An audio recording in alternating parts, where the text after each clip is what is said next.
कृष्णा बाल विद्या मंदिर की ऑनलाइन क्लास में आपका एक बार फिर स्वागत है। आज हम कक्षा 11 विषय भौतिक विज्ञान और जिसका 8वां चैप्टर है फ्रिक्शन, घर्षण। हम दैनिक जीवन में अनेक बलों का अनुभव करते हैं, तो घर्षण भी हमारा एक प्रकार का बल है। हम ये देखते हैं कि जब एक वस्तु को दूसरी वस्तु पर चलाया जाता है, ये मान लीजिए कोई तल है और इस पर ये कोई वस्तु रखी हुई है, कोई गुटका रखा हुआ है।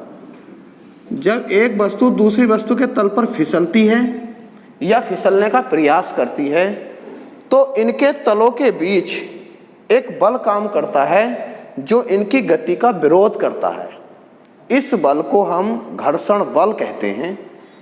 होता यह है कि अगर वस्तु किसी तल पर बाईं ओर से दाईं ओर खिसकेगी, तो जो घर्षण बल होगा वो दाईं ओर से बाईं ओर लगेगा, यानी कि अपेक्षित गति के विरुद्ध लगता है। वस्तु दाईं ओर जाएगी, घर्षण बल वस्तु के तल पर बाईं ओर लगेगा। तो ये जो तलों के मध्य इनकी गति का विरोध करता है, उस बल को हम घर्षण बल कहते हैं।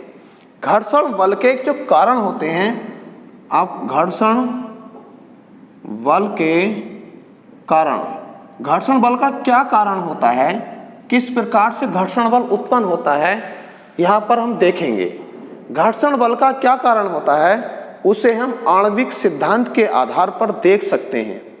जब दो वस्तुएं एक दूसरे के संपर्क में आती हैं, तो उनके तलों के बीच, जो तल हैं उनके तलों के बीच जो अणु होते हैं वो एक दूसरे के संपर्क में आ जाते हैं। जब कोई अणु एक दूसरे के संपर्क में आता है, उसके निकट आता है, तो उनके बीच एक आणविक बंध बन जाता है। अब जब हम वस्तु को उस तल पर खिसकाते हैं या चलाने का प्रयास करते हैं, तो वो जो आणविक बंध है वो टूट जाता है। जब वो आणविक बंध टूटेगा, तो वो जो तल के अन्य बिंदु हैं, जहाँ पर तल पर अनेक बिंदु होंगे, वो फिर उनके संपर्क में आएगा और उनके संपर्क में आने के बाद फिर आणविक बंध बना लेगा। और जब वस्तु को हम तल पर चलाते हैं, तो उन आणविक बंधों को टूटने के लिए जिस बल की आवश्यकता होती है उसे हम घर्षण बल कहते हैं, यानी कि घर्षण का वो कारण होता है। अधिकतर कंडीशन में यह होता है कि जो घर्षण होता है वो खुरदरे तल के कारण उत्पन्न होता है। लेकिन ऐसा भी देखा गया है कि जब तल बहुत ज़्यादा चिकना हो जाता है, एक वस्तु गुटका है, ये दूसरा तल है, जब ये इसके जो दोनों तल जो संपर्क में हैं, जब हमें किसी पॉलिश से इन्हें चिकना कर देते हैं, तो इनके जो बीच के तलों का गड्ढा होता है वो भर जाता है। जब गड्ढा भर जाता है, तो अधिकतर तल, यानी कि तल का जो अधिकतर क्षेत्रफल है वो एक दूसरे के संपर्क में आ जाता है और तब भी घर्षण उत्पन्न होता है। इसके बाद आगे घर्षण के प्रकार। घर्षण के प्रकार, घर्षण के जो प्रकार होते हैं, एक तो होता है स्थैतिक घर्षण, स्थैतिक घर्षण। दूसरा होता है सीमांत घर्षण और तीसरा होता है गतिज घर्षण। गतिज घर्षण भी दो प्रकार का होता है, वो इसके बाद अभी बताएंगे। तो स्थैतिक घर्षण में ये होता है कि जब एक वस्तु दूसरी वस्तु के संपर्क में आती है, जब एक वस्तु का तल दूसरी वस्तु के तल के संपर्क में आता है, तो जब वस्तु उस पर चलने ही वाली होती है, चलने से जो पूर्व की अवस्था होती है, उस अवस्था में जो तलों के बीच बल काम करता है, उस बल को हम स्थैतिक घर्षण बल कहते हैं। इसे हम 3-4 कंडीशनों से यहाँ पर हम देखते हैं। ये एक तल है और इस पर एक गुटका रखा हुआ है। ये कोई गुटका है और इस गुटके का जो भार है वो mg होगा नीचे की ओर। जो तल की प्रतिक्रिया है वो प्रतिक्रिया होगी R। ये गुटका अपने स्थान पर रखा हुआ है, तो इस स्थिति में जो प्रतिक्रिया है वो उसके भार के बराबर है और विपरीत है। जब बराबर और विपरीत होती है तो ये एक दूसरे को निरस्त कर देते हैं। अब दूसरी कंडीशन में ये होता है कि अब हम इस गुटके पर एक बल लगा देते हैं, वो छोटा बल लगा देते हैं। जैसे ही गुटके पर हम बल लगाते हैं, तो गुटका जिस डायरेक्शन में जा रहा हो, जिस डायरेक्शन में बल लग रहा हो, उसके अपोजिट तलों के मध्य एक घर्षण बल लग जाता है Fs, जो इस F के बराबर है। यदि वो Fs F के बराबर है, तो तब भी गुटका नहीं चलेगा, गुटका अपने स्थान पर ही रहेगा। तीसरी कंडीशन में वो ये कहता है कि मैं इस f को और बढ़ा दूं, जैसे ही इस f का मान हम और बढ़ाते हैं तो fs भी उसी अनुपात में बढ़ जाता है और गुटका अब भी अपने स्थान पर रहता है, गुटका चलता नहीं है। हम लगातार f का मान बढ़ाएंगे, जब f का मान बढ़ाएंगे तो fs की एक सीमा होती है, जहां fs का मान अधिकतम हो जाता है उससे ज़्यादा नहीं बढ़ता है। जब fs का मान अधिकतम हो जाता है और इससे अगर हम f का मान, जब f और fs बराबर हैं, किसी कंडीशन में fs का मान अधिकतम हो गया, उससे अधिक अगर हम f का मान थोड़ा सा भी बढ़ा देते हैं तो गुटका जो है वो त्वरित हो जाता है, चलने लगता है। तो ये जो स्थैतिक घर्षण बल का अधिकतम मान है, चलने से पूर्व जो स्थैतिक घर्षण बल का अधिकतम मान है, उस अधिकतम घर्षण स्थैतिक घर्षण बल को सीमांत घर्षण कहते हैं। सीमांत घर्षण के कुछ नियम होते हैं। वो कहता है कि जो सीमांत घर्षण होता है Fs, जो अधिकतम Fs, इसे हम मैक्सिमम भी लिख सकते हैं, अधिकतम घर्षण बल होता है। ये जो Fs होता है ये तलों के प्रकृति पर निर्भर करता है, खुरदरा है वो या चिकना है, यानी कि घर्षण बल Fs तलों की प्रकृति यानी कि उनके खुरदरेपन और चिकनेपन पर निर्भर करता है। दूसरी कंडीशन होती है, जो स्थैतिक घर्षण बल Fs होता है वो तलों के आकार और उनके क्षेत्रफल पर निर्भर नहीं करता, यानी कि किसी गुटके का तल बहुत बड़ा है, क्षेत्रफल बहुत ज़्यादा है और उसका जो घर्षण है वो है नहीं, तो उस पर सीमांत घर्षण निर्भर नहीं करता है। तीसरा होता है, जो तलों के मध्य बल काम करता है वो स्पर्श रेखीय होता है। सीमांत घर्षण बल जो होता है तलों के स्पर्श रेखीय होता है, उनके बिल्कुल संपर्क में ही होगा। और चौथी कंडीशन होती है कि जो घर्षण बल Fs होता है ये अभिलंब प्रतिक्रिया R के अनुक्रमानुपाती होता है, यानी कि घर्षण बल बढ़ेगा, प्रतिक्रिया उसकी जो है बढ़ जाती है। इस प्रोपोर्शन के निशान को हटाने के लिए हम यहाँ पर एक नियतांक मान लेते हैं, Fs बराबर μs इंटू R, जहाँ μs एक नियतांक है, μs एक नियतांक है जिसे घर्षण गुणांक कहते हैं, घर्षण गुणांक कहते हैं। और μs बराबर हो जाता है Fs अपॉन R। उसके बाद आ जाता है हमारा स्थैतिक घर्षण हुआ, सीमांत घर्षण हुआ, अब आ जाता है हमारा गतिज घर्षण।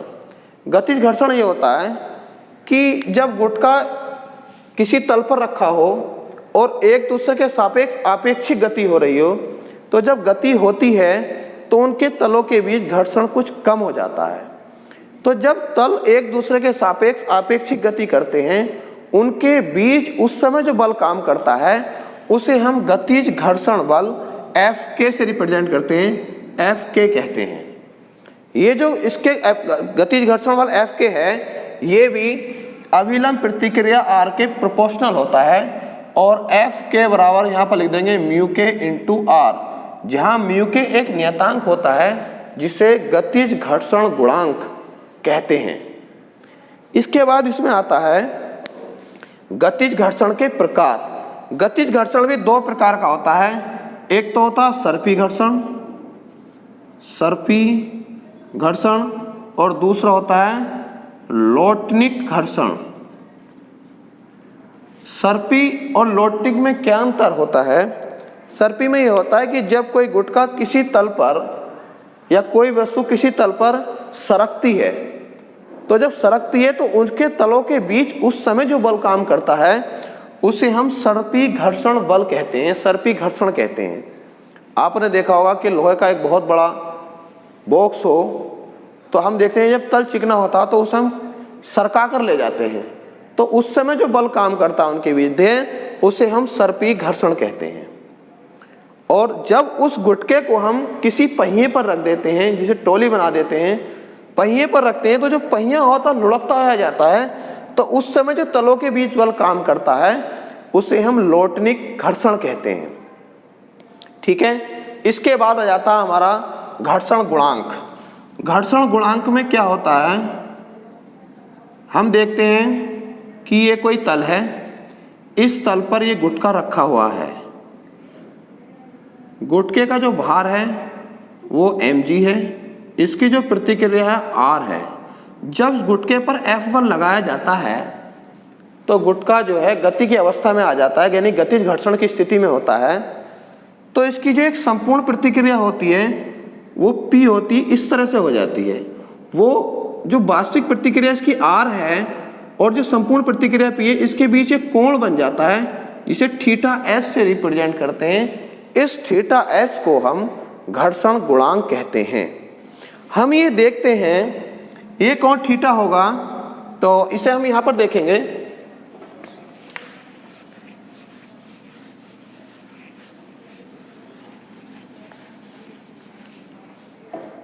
हम देखते हैं कि ये कोई तल था, इस तल पर ये गुटका रखा हुआ है, ये गुटका है। गुटके का जो भार है वो mg नीचे की ओर है, प्रतिक्रिया ऊपर की ओर है, और इसकी जो संपूर्ण प्रतिक्रिया है वो मान लीजिए P है, और प्रतिक्रिया R के साथ ये थीटा S कोण बना रही है। ये जो होगा स्थैतिक गुटका इस बल से आगे की ओर जाएगा, तो जो स्थैतिक घर्षण गुणांक होगा, स्थैतिक घर्षण बल होगा, वो इसके अपोजिट डायरेक्शन में होगा, और वो होता है Fs बराबर μs इंटू R।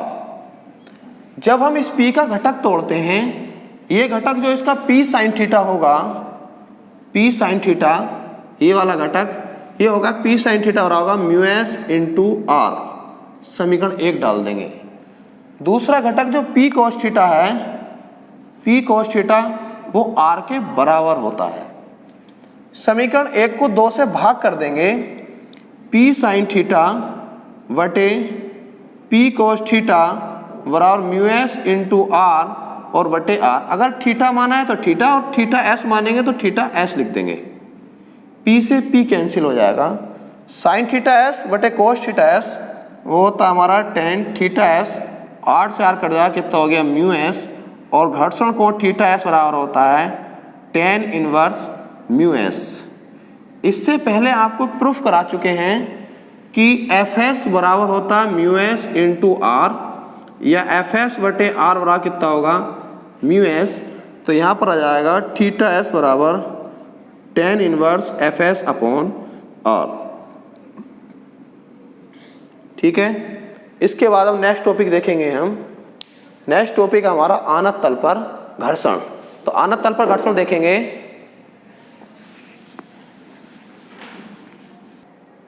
आगे देखेंगे हम। अब आ जाता हमारा आनत तल पर घर्षण। आनत तल होता है झुका हुआ तल। हम देखते हैं कि ये कोई तल है जिसके बीच का कोण ये थीटा S है। थीटा S पर झुका हुआ है। इस तल पर यहाँ पर कोई गुटका रखा हुआ है। ये कोई गुटका रखा है। गुटके की पर जो तल की प्रतिक्रिया होगी वो R ऊपर की ओर होगी। गुटके का जो भार होगा वो इस तरह होगा, और वो विलंब प्रतिक्रिया के साथ थीटा S कोण बनाता है। हम देखते हैं कि जब गुटका एक झुके हुए तल पर रखा होता है तो गुटका ये चाहेगा कि वो नीचे की ओर आए। गुटके की गति का विरोध करने के लिए जो इस पर घर्षण बल होगा वो Fs ऊपर की ओर लगेगा। क्योंकि गुटके का भार mg है, इसका जो क्षैतिज घटक होगा वो mg cos थीटा, और दूसरा जो घटक होगा इसका वो होगा mg sin theta. Theta S है तो थीटा S मान लेंगे। ये जो घटक mg sin थीटा S होगा, बल का जो घटक mg sin थीटा S है, भार का जो घटक mg sin थीटा S है, ये चाहेगा कि ये गुटका नीचे की ओर आ जाए। जबकि गुटके के और इस तल के मध्य जो स्थैतिक घर्षण बल Fs काम कर रहा है वो इस गुटके की गति के विपरीत होगा और वो ऊपर की ओर होगा Fs। ऐसे ही जो तल की प्रतिक्रिया है वो R ऊपर की ओर होगी, और गुटके का जो भार का घटक होगा mg cos थीटा S वो नीचे की ओर होगा। अगर किसी समय किसी स्थिति में ये गुटका संतुलन में है, संतुलन में होगा, तो जो Fs स्थैतिक घर्षण बल है वो mg sin थीटा S के बराबर होगा। यानी कि जो परिणामी बल होगा, संतुलन की स्थिति जब होती है कि किसी भी पिंड पर कार्य करने वाले समस्त बलों का अगर परिणामी शून्य है तो वो उस समय संतुलन की अवस्था में कहलाता है। अगर गुटका संतुलन की अवस्था में है तो जो भार होगा एफ एस माइनस के एम जी साइन थीटा एस वो होगा 0। इसे उठा के बराबर से उधर ले जाइए, एफ एस बराबर M G sine theta s, समीकरण 1 डाल देंगे। दूसरा जो प्रतिक्रिया है उसकी आर माइनस के एम जी कोस थीटा एस बराबर होगा 0। एम जी कोस थीटा एस को बराबर से उधर ले जाएंगे, आर बराबर M G cos theta s, समीकरण 2 डाल देंगे। समीकरण 1 को 2 से भाग कर देंगे, लिखेंगे समीकरण 1/2 करने पर एफ एस बटे आर बराबर M G sine theta S बटे एम जी cos theta S. M G से एम जी कट जाएगा, ये बचेगा हमारा एफ एस बटे आर बराबर साइन थीटा एस बटे कोस थीटा एस। साइन बटे कोस होता है एफ एस बटे आर बराबर हो गया टेन थीटा एस, या इसे इधर लिख लेंगे टेन थीटा एस बराबर एफ एस बटे आर। टेन को उधर ले जाएंगे, इन्वर्स बन जाएगा, ये हो जाएगा थीटा एस बराबर टेन इन्वर्स एफ एस बटे आर। अभी आपको बताया था एफ एस बटे आर म्यू एस के इक्वल होता है, यानी कि थीटा एस बराबर टेन इन्वर्स म्यू एस। ये घर्षण कोण और घर्षण गुणांक में संबंध आ जाता है। इसके बाद आ जाता है घर्षण कम करने की विधियां, कि भाई आवश्यकता से अधिक अगर घर्षण हो तो वो भी नुकसानदायक होता है। इस घर्षण को हम कैसे कम करें, तो घर्षण को 3-4 प्रयोगों के द्वारा बता सकते हैं आप हम कि किस प्रकार से घर्षण को कम किया जा सकता है। एक तो होता है कि पॉलिश करके, यानी कि अगर हम 2 तलों का बद्ध है जो घर्षण बल है वो उनकी प्रकृति पर निर्भर करता है, उनके खुरदरेपन पर निर्भर करता है। यदि वो तल चिकना हो जाए तो उस घर्षण को हम कम कर सकते हैं। दूसरा होता है स्नेहक का उपयोग करके, यानी कि लुब्रिकेंट का उपयोग करके। अगर 2 तल होते हैं जो बेयरिंग होता है मान लीजिए, और वो जंग लग के जकड़ रहा हो, उसमें हम मोबिल डाल दें, स्नेहक का उपयोग कर दें, तो वो जो होता है उसके घर्षण को कम किया जा सकता है। तीसरा होता है उपयुक्त निर्माण सामग्री का उपयोग करके, यानी कि कोई बिल्डिंग होती है, हम देखते हैं जो बिल्डिंग बन रही होती है वो खुरदरी होती है, और हम उसमें अच्छी क्वालिटी की यानी उपयुक्त सामग्री का प्रयोग कर दें तो उसमें थोड़ा चिकनापन आ जाता है, यानी कि वहाँ पर घर्षण को कम किया जा सकता है। और लास्ट उपयोग उसका होता है चौथा, वाल बियरिंग का उपयोग करके, यानी कि वाल बियरिंग के उपयोग करने के बाद उसको हम उससे जो है घर्षण को कम कर देते हैं। इस चैप्टर में बस इतनी ही थ्योरी थी, वो थ्योरी हमने आपको सारी बता दी है।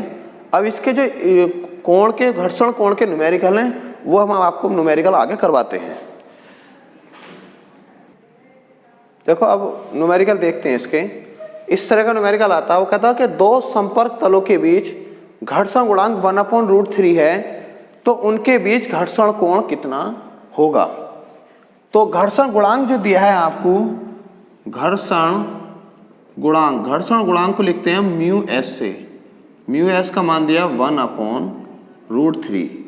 घर्षण कोण पूछा है, घर्षण कोण थीटा एस बराबर क्वेश्चन मार्क। अभी घर्षण कोण और घर्षण गुणांक में संबंध आया था, टेन थीटा एस बराबर होता है mu S. Tan theta S ऐसे ही, म्यू एस की वैल्यू है 1/√3, 1/√3। टेन में 1/√3, टेन 30 का मान होता है, तो टेन थीटा एस बराबर टेन 30 अंश और थीटा एस बराबर आ गया हमारा 30 अंश, यानी कि जिन 2 तलों के बीच घर्षण गुणांक 1/√3 होगा उनके बीच जो घर्षण कोण होगा वो 30 अंश होगा। दूसरा न्यूमेरिकल इस टाइप का आता है, इसमें वो कह दे कि अगर 2 तलों के बीच घर्षण गुणांक √3 हो, √3 होगा तो म्यू एस बराबर है √3। तब वो पूछता कि उनके बीच घर्षण कोण कितना होगा, थीटा एस बराबर क्वेश्चन मार्क। बिल्कुल इसी तरह का फॉर्मूला, टेन थीटा एस बराबर म्यू एस और टेन थीटा एस बराबर √3। टेन में √3 किसका मान होता है? टेन 60 और थीटा एस बराबर कितना हो गया? 60 अंश। एक तो इस टाइप के न्यूमेरिकल आते हैं कि कहीं पर घर्षण गुणांक दिया हो और घर्षण कोण पूछा हो। दूसरा आता है कि किसी न्यूमेरिकल में वो घर्षण कोण दे देगा कि दो तलों के बीच घर्षण कोण 30 अंश है, तो उनके बीच घर्षण गुणांक ज्ञात कीजिए। तो बिल्कुल जस्ट इसका उल्टा कर देते हैं। कहीं पर घर्षण कोण देगा, मान लो कहीं दे दिया कि थीटा एस बराबर है 30 अंश, अब म्यू एस का मान ज्ञात कीजिए। यानी कि दो तलों के बीच घर्षण कोण दिया है और हमें जो है उनके बीच घर्षण गुणांक को ज्ञात करना है। तो हम देखते हैं कि म्यू एस बराबर होता है टेन थीटा एस और म्यू एस बराबर हो गया टेन 30 अंश, और म्यू एस और टेन में 30 किसका मान होता है? टेन 30 का 1/√3। यानी कि इस वाले का जस्ट उल्टा। इसमें घर्षण गुणांक दिया था, घर्षण कोण पूछा था। इस टाइप के न्यूमेरिकल में घर्षण कोण देगा और घर्षण गुणांक पूछ लेगा। तो एक तो इस टाइप के न्यूमेरिकल आते हैं। इसके बाद नेक्स्ट अगर न्यूमेरिकल देखेंगे, अब हम देखो नेक्स्ट न्यूमेरिकल देखेंगे। वो कहता है 4 किलोग्राम द्रव्यमान का एक गुटका किसी पृष्ठ पर रखा है, स्थैतिक घर्षण गुणांक 0.4 है, गुटके तथा पृष्ठ के बीच घर्षण बल ज्ञात कीजिए और गुरुत्वीय त्वरण जी का मान दिया है 10 मीटर प्रति सेकंड स्क्वायर। जो पहले न्यूमेरिकल कराए थे या तो उस टाइप का आएगा या फिर इस टाइप का न्यूमेरिकल इसमें आता है। तो उसमें उन्होंने कहा है कि 4 किलोग्राम द्रव्यमान का एक गुटका है, तो गुटके का जो द्रव्यमान है वो 4 किलोग्राम है, यानी कि m बराबर दिया है 4 किलोग्राम। स्थैतिक घर्षण गुणांक, स्थैतिक घर्षण गुणांक, स्थैतिक घर्षण गुणांक होता हमारा म्यू एस, वो दिया है 0.4। उसने कहा गुटके तथा पृष्ठ के बीच घर्षण बल, घर्षण बल हमें निकालना है। घर्षण बल एफ एस बराबर क्वेश्चन मार्क, आपको दिया है जी बराबर 10 मीटर प्रति सेकंड स्क्वायर। अब अभी आपको बताया था कि वी नो दैट, हम जानते हैं कि वी नो दैट फॉर्मूला होता है एफ एस बराबर म्यू एस इंटू आर। जब सीमांत घर्षण के नियम बताए थे तो उसमें फॉर्मूला आया था एफ एस बराबर म्यू एस इंटू आर। चूंकि आर बराबर होता है एम जी, यहाँ पर रखेंगे तो एफ एस बराबर होगा mu s into m g. F s बराबर म्यू एस का मान है 0.4 इंटू एम का मान है 4 और जी का मान दिया है आपको 10। 0.4 की 4 से मल्टीप्लाई करेंगे 1.6 इंटू 10 और एफ एस बराबर 16.0 या एफ एस बराबर हो जाएगा 16 न्यूटन। इस प्रकार के न्यूमेरिकल आपके यहाँ पर आते हैं। तो ये घर्षण वाला जो चैप्टर है इसकी थ्योरी और न्यूमेरिकल जिस टाइप के आते हैं वो आपको करा दिए हैं। पीडीएफ से इसके नोट्स मिल जाएंगे। इस पूरी वीडियो को अपने ध्यान से देखकर उसके बाद पीडीएफ बनाएंगे। धन्यवाद।